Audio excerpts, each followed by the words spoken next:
భద్రాద్రి కొత్తగూడెం జిల్లా చంద్రుకొండ అయ్యన్నపాలెంలో లంకె బిందెలు కలకలం రేపుతున్నాయి. ఇప్పటి రామయ్య బంజరులో 6 ఎకరాల జాయయిల్ తోట ఉంది. ఆ భూమి వైపు సుమారు నెల రోజుల క్రితం దామరచల్ల గ్రామానికి చెందిన కరి రామకృష్ణ వచ్చి ఇది యాదవరాజుల భూమి, ఇందులో లంక బిందెలు ఉంటాయంటున్నారు. అవి దొరికితే మీకు బాగా డబ్బులు వస్తాయని మాయమాటలు చెప్పారు. బిందెలు తీయటానికి తనకు తెలిసిన విసన్నపేటకు చెందిన సురేంద్ర అనే వ్యక్తి దగ్గర లంక బిందెలను కనిపెట్టే పరికరం ఉందని, అది ఉంటే పని సులభమవుతుందని మాయమాటలు చెప్పడం జరిగింది. తనతో పాటు మరికొంతమంది సభ్యులు ఉన్నారని, వారి ద్వారా గుప్త నిధుల తవ్వకాలు సులభతరం అవుతుందని నమ్మపలికారు.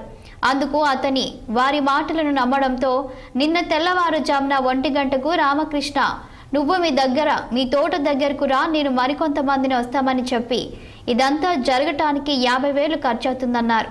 లంక బిందెలు దొరికితే మంచిదే కదా, నీవు డబ్బులు ఏర్పాటు చేసుకొని తెలపడం జరిగిందన్నారు. అతని మాటలను నమ్మిన నీలయ్య ఉదయం సమయంన జామాయిల్ తోటలోనికి డబ్బులు తీసుకుని వెళ్ళాక వారందరూ పసుపు కుంకుమతో పూజలు చేస్తూ 9 అడుగుల గుంట తవ్వడం జరిగింది. అప్పటికి తెల్లారిపోయింది. దాంతో నీవు మరో 50,000 రూపాయలు సిద్ధం చేసుకో, మళ్ళీ ఈరోజు రాత్రికి పని మొదలు పెడతామని తెలపడం జరిగింది. నీలయ్యకు ఈరోజు జరిగిన పూజలు చూసి భయంతో, అంతేకాకుండా వాళ్ళంతా కలిసి చెప్పిన మాటలు నమ్మి మోసపోతున్నారని అనుమానించి పోలీసులకు ఫిర్యాదు చేశారు.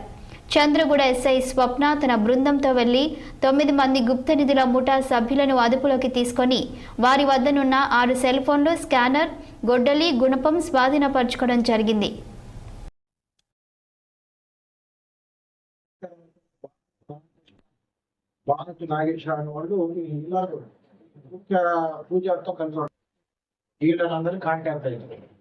రామకృష్ణ ఏం చేస్తారంటే సురేందర్ అని చెప్పేసి ఇతను మిషన్పేట, కృష్ణా డిస్టిక్ మిషన్పేట గ్రామస్తుడు.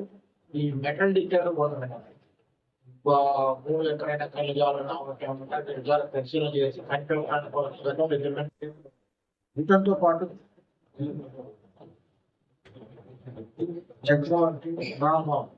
చక్రవర్తి అనే వ్యక్తి, రాంబాబు అనే వీళ్ళు కూడా మిషన్పేట మండలం అన్నమాట. వీళ్ళు పక్క ఈ రామకృష్ణ కూడా ఇల్లెందులతో కాంటాక్ట్ అవుతుంది, పూజలతో. అదే విధంగా ఈ విశ్వపేటలతో కాంటాక్ట్ అవుతుంది. కాంటాక్ట్ అయ్యి ఇక్కడ ఏదైనా తవ్వకాలు చెప్పాలని గతంలో వచ్చి ట్రై చేశారు. 9 అడుగుల లోతు తవ్వేసి అతని దగ్గర ఎవరైతే భూమి యజమానుగా